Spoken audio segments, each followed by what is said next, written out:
हमें एक आवाज सुनाई देती है। हमें अरबों साल पहले जिंदगी दी गई, तो हमने उसका क्या किया। अब हम लूसी नाम के एक लड़की को देखते हैं जो अपने दोस्त के साथ खड़ी थी। वो उसको एक बैग दिखाता है और कहता है तुम्हें ये उस होटल के अंदर जाकर एक आदमी को देकर आना होगा, जिसके बदले में हमें $1000 मिलेंगे। लूसी कहती है इतने कम पैसों में मैं ये काम नहीं करूंगी। जब लूसी उसे मना कर देती है तो अब वो उस सूटकेस को एक हथकड़ी के साथ लूसी के हाथ पर बांध देता है और उसे अंदर जाने का कहता है। उसे भी अब अपने दोस्त की बात को मानना पड़ता है। वो होटल के अंदर आ गई थी और रिसेप्शन पर आकर उस आदमी के बारे में पूछती है जिसका नाम मिस्टर जैंग था। तभी वहाँ पर कुछ लोग आते हैं जो लूसी के दोस्त को होटल के दरवाजे पर ही गोली मार देते हैं और लूसी को पकड़कर अपने साथ एक होटल के कमरे में ले आए थे। वहीं पर मिस्टर जैंग आता है जिसके हाथ खून में भरे हुए थे। वो आकर अपने हाथ धोता है और लूसी से पूछता है बताओ इस सूटकेस में क्या है। लूसी उसे देखकर घबरा गई थी और रोने लगती है। कहती है मैं नहीं जानती इसमें क्या है, मुझे तो सिर्फ मेरे दोस्त ने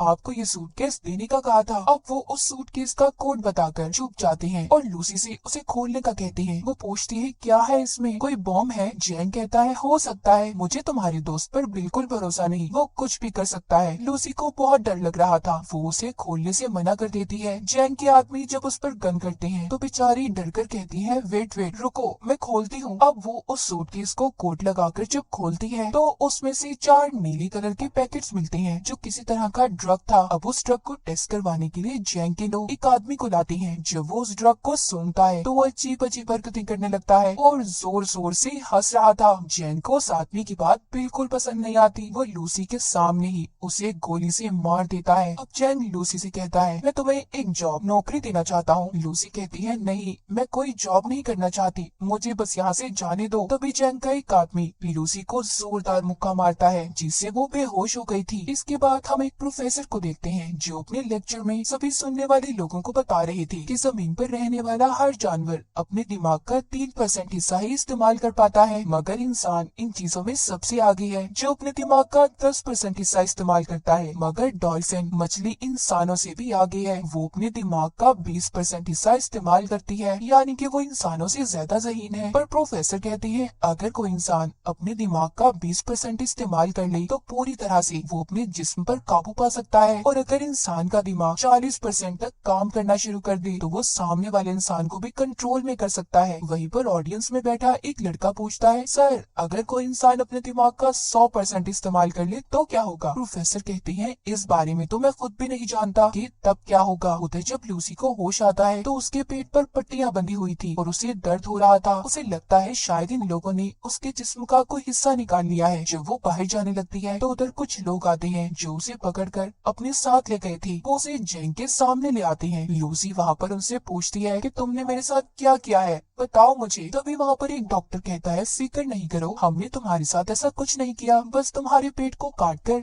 उसमें ड्रग्स के पैकेट को रख दिया है। अब वहाँ पर 3 और आदमियों को भी लाया जाता है जिनके पेट में इसी ड्रग को रखा गया था। दरअसल इन चारों को ये ड्रग अलग अलग जगह पर डिलीवर करना था, और अगर इनमें से किसी ने भी चालाकी करने की कोशिश की तो इनकी फैमिलीज को मार दिया जाएगा। जैंग के आदमी इन लोगों के मुंह पर कपड़ा डालकर इन्हें ले जाते हैं। इसके बाद लूसी खुद को एक बंद कमरे में पाती है जहाँ पर वो आदमी था जिसके लिए लूसी उस ड्रग को लेकर आई थी, मगर वो उसके साथ बदतमीजी करने की कोशिश करता है। जब वो उसे मना करती है तो वो आदमी अब लूसी को मारने लगा था। वो उसे नीचे गिराकर उसके पेट में जोर जोर से टांगे मारता है, जिस वजह से लूसी के पेट में जो पैकेट था वो फट जाता है और ड्रग उसके खून में शामिल हो गया था। उस ड्रग के खून में शामिल होने की वजह से लूसी के जिस्म में अजीब होने लगा था। वो तड़पने लगती है और उसका जिस्म हवा में उड़ रहा था।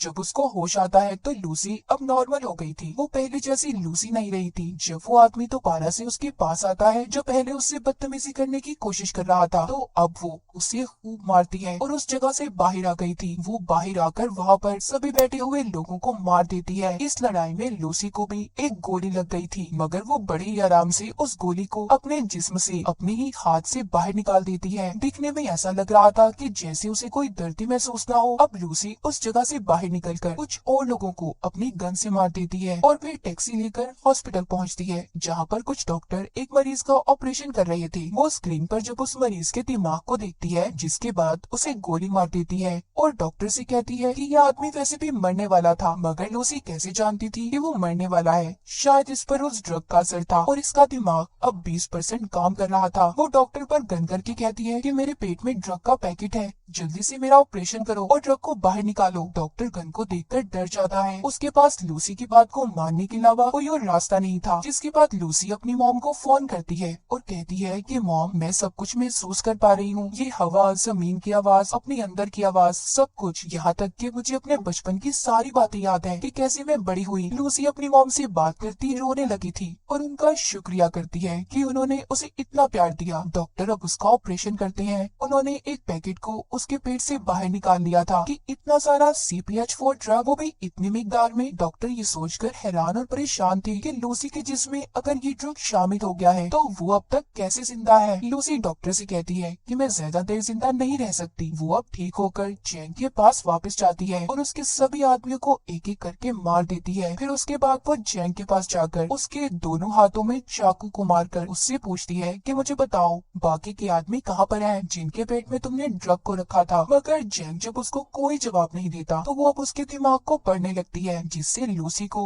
उन आदमियों के लोकेशन के बारे में पता चल गया था जहाँ पर उन्हें भेजा गया था। दरअसल लूसी का दिमाग उस ड्रग की वजह से हद से ज्यादा काम कर रहा था। वो यहाँ तक ये भी देख सकती थी कि कैसे दरख्त जमीन से उगते हैं और कैसे अपनी खुराक लेते हैं। अब लूसी अपनी एक दोस्त के घर जाती है, जहाँ पर वो उसका लैपटॉप इस्तेमाल करके उस प्रोफेसर के बारे में पता करती है जो हमने कहानी के शुरू में देखा था, जो दिमाग के ऊपर लेक्चर दे रहे थे, जिनका नाम सैमुअल था, जो पिछले 20 सालों से इंसानी दिमाग के ऊपर रिसर्च कर रहे थे। वो उनके बारे में सब पता करके उन्हें कॉल करती है। लूसी उन्हें बताती है कि मैंने आपकी वेबसाइट पर 7000 पेजेस को पढ़ लिया है, मैंने पूरी रिसर्च पढ़ी है जो मुझे जुबानी याद है। लेकिन प्रोफेसर सैमुअल को उसकी बातों पर जरा भी यकीन नहीं था। तभी अगले ही पल लूसी प्रोफेसर सैमुअल की टीवी स्क्रीन पर होती है, क्योंकि उसने अपने दिमाग का 28% इस्तेमाल कर लिया था। वो अब सभी इलेक्ट्रॉनिक्स चीजों को कंट्रोल में कर सकती थी। लूसी उन्हें बताती है, आपने अपनी रिसर्च में जो कुछ भी लिखा है सब कुछ सही है, मेरे दिमाग में बहुत सी बातें हैं, मैं इनका क्या करूं, मैं बहुत कुछ जानती हूं। तो प्रोफेसर सैमुअल कहते हैं, फिर तो तुम्हें ये सब बाकी लोगों को भी बताना चाहिए। लूसी अब प्रोफेसर सैमुअल से मिलना चाहती थी। सबसे पहले वो बेस बदलकर एयरपोर्ट पर जाती है, जहाँ पर उसे वो आदमी मिलते हैं जिनके पेट में जैंग ने ड्रग्स को रखवाया था। वो इस बारे में पुलिस को बता देती है और साथ ही उनके स्क्रीन पर उनकी तस्वीरों को भी भेज दिया था। पुलिस जिसके बाद अपना काम शुरू करती है और उन लोगों को पकड़ लेती है। लूसी ने अब अपने दिमाग का 40% इस्तेमाल कर लिया था। उसके जिस्म में जो सेल्स थी वो टूटने लगते हैं और उसकी जिल्द जल रही थी। वो सबसे छुपकर खुद को वॉशरूम में बंद कर लेती है और जल्दी से ड्रग के पैकेट को निकाल कर लेने लगी थी, जिसको खाते ही वो बेहोश हो जाती है। जब उसको होश आता है तो वो खुद को हॉस्पिटल में पाती है। वो अपने दिमाग का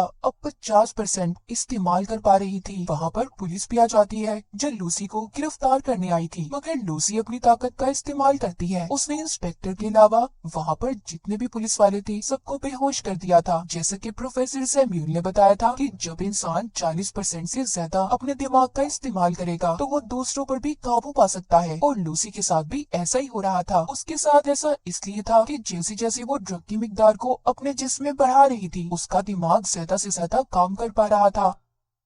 उधर वो लोग जो पकड़े गए थे उन्हें हॉस्पिटल ले जाया जाता है ताकि उनके पेट से ड्रग को निकाला जा सके। लूसी भी अब इंस्पेक्टर के साथ हॉस्पिटल में पहुंच जाती है। हम यहाँ पर देख पाते हैं कि लूसी के दिमाग की ताकत इतनी बढ़ गई थी कि अब वो सारे शहर की फोन कॉल्स को भी सुन पा रही थी। तभी उसे पता चलता है कि जैंग के लोग भी हॉस्पिटल में पहुँच गए हैं। लूसी भी अब जल्दी से हॉस्पिटल पहुँचती है। वहाँ पर जैंग के लोग पहले ही मौजूद थे, जो उस पर गन तान कर खड़े हो जाते हैं, मगर लूसी के सामने वो ज्यादा देर तक टिक नहीं पाते। वो उन्हें हवा में किसी शॉपर की तरह उड़ा देती है और उनके हथियार छत पर किसी मकनातीस की तरह चिपक गए थे। वो अपने सामने आने वाले एक एक आदमी को दूर करती है जो दीवार में जाकर लगते हैं, और दीवार में भी सुराख हो गए थे। लूसी अब उनसे वो बैग लेती है जिसमें ड्रग था जो इन्होंने यहाँ से डॉक्टर से लिया था। वो भी इंस्पेक्टर को अपने साथ चलने का कहती है। उसने जो इतना सब देख लिया था वो लूसी से कहता है, मुझे लगता है कि तुम्हें मेरी मदद की जरूरत नहीं होगी आगे। वो उस इंस्पेक्टर के पास आती है और कहती है, तुम मेरे लिए एक रिमाइंडर की तरह हो जिसे मैं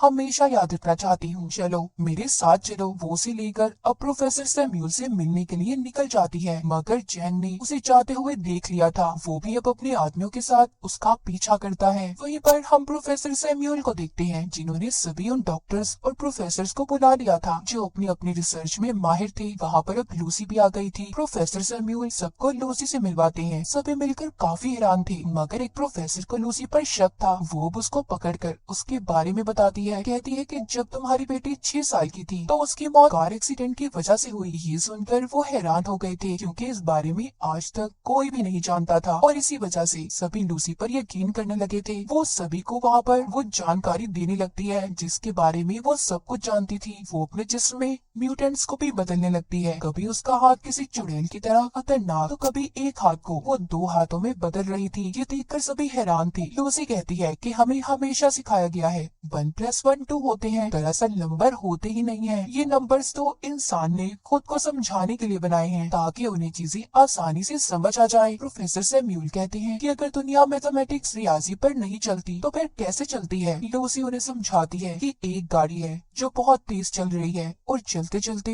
वो इतनी तेजी से चलने लगी कि दिखना ही बंद हो जाए। वो नजर तो नहीं आएगी पर चल रही होगी। असल में सिर्फ एक वक्त ही जरूरी है। टाइम, वक्त के बगैर हमारा कोई वजूद नहीं। तभी वहाँ पर जैंक और उसके लोग आ जाते हैं। उन्होंने बिल्डिंग को चारों तरफ से घेर लिया था। इंस्पेक्टर लूसी से कहता है हम ज्यादा देर तक उनको नहीं रोक पाएंगे। लूसी अब अपने जिस्म में MPH4 ड्रग की ड्रिप्स को लगवा लेती है जो कि हॉस्पिटल से लेकर आई थी। वो प्रोफेसर को कहती है कि मैं एक कंप्यूटर बनाऊंगी और अपनी सारी जानकारी उसमें महफूज कर दूंगी। फिर जिसके बाद आप उसे एक पेन ड्राइव में स्टोर कर लेना जो आगे की जिंदगी में इंसानों की भलाई के लिए काम आ सकता है। प्रोफेसर जानते थे कि इतने ज्यादा ड्रग्स की डोज लेने के बाद लूसी बच नहीं पाएगी। लूसी भी इस बात को जानती थी, मगर अब वो खुद को सेक्रीफाइस कुर्बान करने के लिए तैयार थी। वो अपने दिमाग के 70% हिस्से को इस्तेमाल करती है, जिसके बाद वो कमरे में मौजूद सभी मेटल्स और एनर्जी का इस्तेमाल करके एक बहुत बड़ा कंप्यूटर तैयार करती है जिसके अंदर वो अपनी सभी जानकारी को स्टोर करने वाली थी। और फिर वो अपने दिमाग का 80% हिस्सा इस्तेमाल करके एक कंप्यूटर तैयार करती है जो इस तरह की नॉलेज, जानकारी को स्टोर कर सकता था। लूसी अपने दिमाग को इस हद तक इस्तेमाल कर लेती है कि वो वक्त के दूसरे हिस्से में भी पहुंच गई थी, यानी कि वो टाइम ट्रेवल भी कर सकती थी। इसके बाद वो हजारों साल पीछे जाकर जमीन पर जब डायनासोर थे वहाँ पर पहुंच जाती है। जब वो उस वक्त से थोड़ा और पीछे जाती है तो वो उस वक्त में पहुंच गई थी जब इंसान का कोई वजूद ही नहीं था, सिर्फ चंद ही एक इंसान थे, मगर वो भी जानवरों के रूप में। अब लूसी वापस आती है। जैसे जैसे वो अपने दिमाग का इस्तेमाल कर रही थी उसका जिस्म गायब होता जा रहा था। जब वो 99% अपने दिमाग का इस्तेमाल करती है तो आसमान पर उस वक्त में पहुंच जाती है जब जमीन का ये हिस्सा बना था। वहाँ पर अब जैंग भी आ गया था। इससे पहले वो लूसी को मारता वो अपने दिमाग का 100% हिस्सा इस्तेमाल करके गायब हो गई थी। वहीं पर इंस्पेक्टर आ जाता है जिसने अब जैंग को मार दिया था। लूसी प्रोफेसर को आकर पेन ड्राइव देती है जिसमें उसने अपने दिमाग के सारे डेटा को स्टोर कर दिया था। इंस्पेक्टर पूछता है लूसी तुम कहाँ पर हो? तभी उसके फोन पर मैसेज आता है आई एम एवरीवेयर, मैं हर जगह पर हूँ। कहानी के आखिर में हम वही आवाज को सुन पाते हैं जो हमने कहानी के शुरू में सुनी थी कि अरबों साल पहले हमें जिंदगी दी गई, मगर हमने उसके साथ क्या किया, क्या समझा अपनी जिंदगी को। हमें एक बहुत ही एडवांस कंप्यूटर दिया गया है और वो है हमारा दिमाग, मगर हम पैसे कमाने के लिए अपने जिस्म का तो इस्तेमाल करते हैं मगर अपने दिमाग को कोई कोई समझ पाता है। और इसी के साथ इस मूवी की कहानी यहीं पर खत्म हो जाती है।